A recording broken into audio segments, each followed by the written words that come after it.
J'espérais que ce livre rencontre le public le plus large possible parce que mon objectif c'était d'essayer d'ouvrir les mentalités, d'expliquer aux gens via mon témoignage ce que pouvait vivre une famille homoparentale. Mais oui, j'ai été surpris du succès du livre. On en est à près de 20 000 exemplaires vendus. J'ai fait toute une tournée de dédicaces dans toute la France où à chaque fois il y avait beaucoup de monde dans les librairies et surtout beaucoup de personnes très différentes. Il y avait des couples homosexuels bien sûr, des couples de garçons, des couples de filles, qui avaient des familles qui venaient avec leurs enfants, c'était très touchant.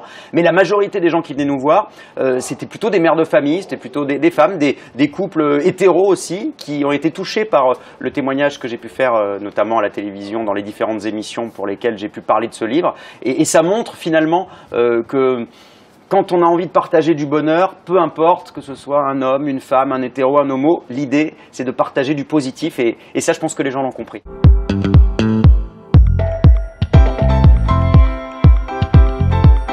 Alors oui, ce timbre, L'île aux enfants, il m'amuse parce que évidemment c'est une des émissions que je regardais quand j'étais gamin. Je suis ce qu'on appelle un enfant de la télé. J'ai beaucoup regardé la télé quand j'étais petit et je raconte dans le livre effectivement que j'étais un petit garçon assez solitaire. Je pense que je me suis senti différent entre guillemets très tôt. En tout cas, j'ai perçu mon homosexualité et du coup, je me suis senti parfois un peu décalé par rapport à mes camarades de classe et je me suis pas mal réfugié dans la télévision. Donc il y avait L'île aux enfants, il y avait le Club Dorothée, toutes ces émissions, ces petits dessins animés, ces séries, j'avais l'impression que c'était un peu mes amis. Et je pense que quand un gamin est un peu solitaire et qu'il subit parfois la moquerie des autres, parce que quand vous vous sentez différent, en l'occurrence j'étais homosexuel, j'avais jamais mis de nom là-dessus, mais vos petits camarades parfois s'en rendent compte avant vous. Donc je me faisais traiter de pédé, parfois ça pouvait arriver à l'école, et c'est très violent quand on est gamin.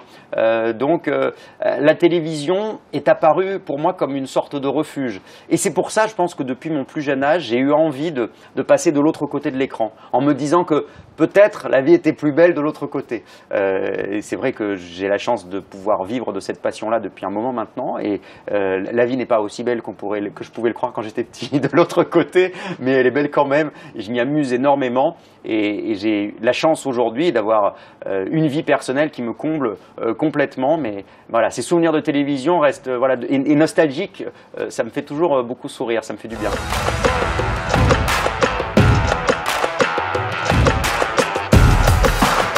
Oui, on est très marqué par le bassin d'Arcachon dans la famille, donc ça me fait plaisir de voir ce timbre. Là, on voit les voiliers, on voit le bassin, on voit la dune du Pilat au loin, il y a le banc d'Arguin. Voilà, c'est tous mes souvenirs d'enfance. Ma famille est originaire de Bordeaux, moi je suis né en banlieue parisienne, et mon arrière-grand-mère avait une maison de vacances dans une ville qui s'appelle Andernos-les-Bains, au fond du bassin, là où la plage est très très très grande quand il y a des gros coefs de marée, qu'il faut partir très très tôt parce que sinon le bateau reste à fond de cale. Mon papa avait un voilier. Et on partait se balader, voilà, c'est mes vacances sur l'île aux oiseaux, la fameuse chanson d'Obispo, comme ça, voilà, c'est ça.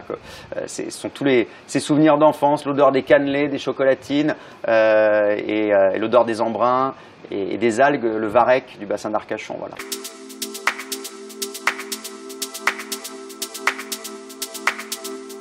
Bordeaux, c'était la ville de naissance de mes parents, c'est la ville où habitaient mes grands-parents et c'est la ville où je suis allé étudier le journalisme. Effectivement, j'ai été pris au concours de l'école de Bordeaux, qui se trouvait à Talence, juste à côté de Bordeaux, et sur le domaine universitaire. Et j'en garde un souvenir assez génial parce que j'avais 20 ans, c'est là que j'ai tout appris. On avait des vieilles caméras énormes comme ça qui dataient de l'Antéchrist. Je pense que c'était les vieilles caméras que FR3 à l'époque, on ne disait même pas France 3, que FR3 leur avait refourgué.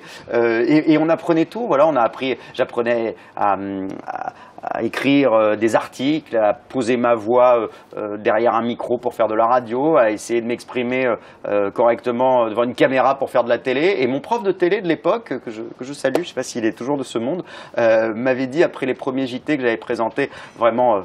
Prends pas la spécialité télé, t'es vraiment pas fait pour ça, vraiment, c'est vraiment pas ton truc la télé, c'est même pas la peine. Donc voilà, Monsieur Charon, si vous me regardez, et ben finalement je m'en suis pas si mal sorti, voilà. Mais ça reste des très bons souvenirs.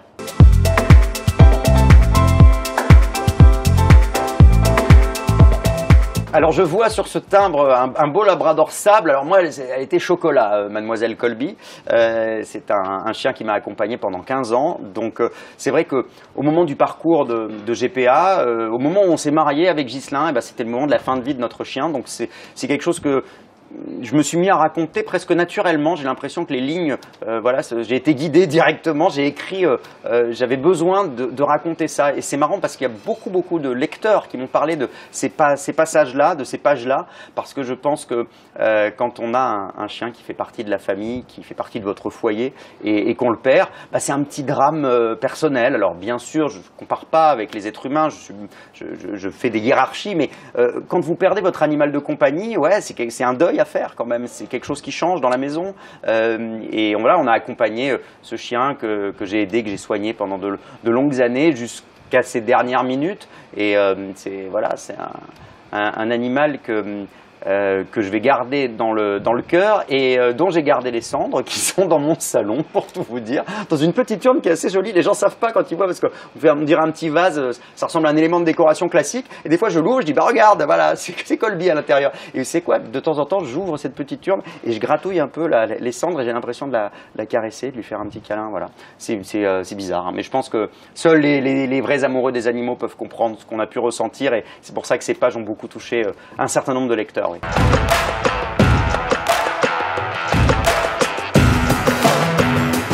Exactement. C'est vrai que ça me fait marrer de voir ce pont de Brooklyn. C'est là que j'ai demandé en mariage Ghislain un 31 décembre. On aurait dit une comédie romantique américaine, il s'y attendait pas. Presque à minuit, tu vois, au moment où on était debout sur le banc pour pouvoir voir au loin le feu d'artifice, on voyait la Statue de la Liberté un peu plus loin, et là je lui ai glissé dans l'oreille, et avant même que je lui dise, j'avais le petit truc, il a dit oui. Alors j'avais répété 40 fois, ça servait à rien, et j'avais une petite bague, j'avoue, en fait je m'étais décidé 3 jours avant de partir, et j'étais allé dans n'importe quelle boutique, j'avais acheté une petite bague un peu pourrie, j'avoue, il m'avait dit qu'elle ressemblait à un serre-joint, vous voyez, c'est pour dire à quel point on est bricoleur dans la famille et à quel point on est romantique. Mais ouais, ça reste un moment très romantique. Parce que la demande en mariage avec le oui dans l'oreille, quand tu es à New York avec le feu d'artifice la nuit du 31 décembre et que tu as tout autour de toi des gens qui sont avec des bouteilles de champagne, qui les ouvrent pour se saluer et s'embrasser pour la nouvelle année, j'avais l'impression que tous les gens avaient pris le champagne pour fêter notre décision de nous marier. C'était joli.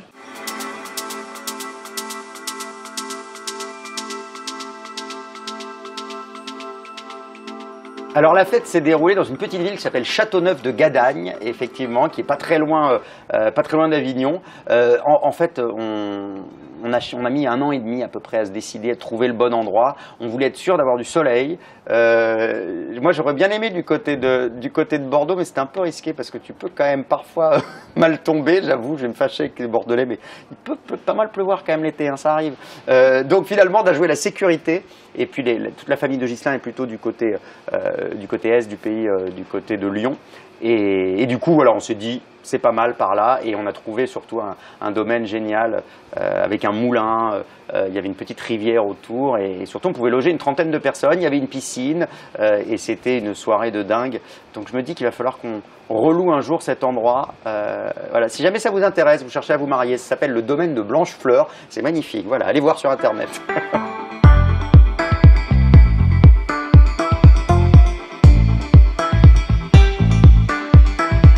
Et oui, le 9 novembre 2019, notre vie a changé et le mot Saint-Valentin n'a plus du tout le même sens. Alors effectivement, ça me fait plaisir de voir ce cœur sur ce timbre parce que effectivement, moi, le jour de la Saint-Valentin, c'est plus du tout pour nous la fête des amoureux, enfin en quelque sorte, mais on se fait plutôt une soirée romantique ou la veille ou 2 jours après, mais le jour de la Saint-Valentin, désormais, c'est la fête de notre petit garçon, donc il a un gros gâteau, il adore le chocolat, donc il s'en met partout, c'est très rigolo, et en même temps, c'est le vrai amour de notre vie, c'est lui qui qui éclaire notre vie, vraiment, donc...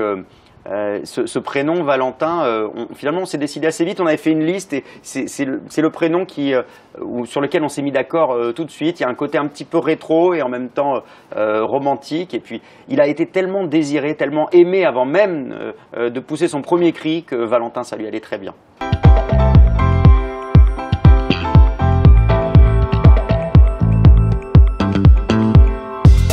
Oh là là, je suis sur un timbre maintenant.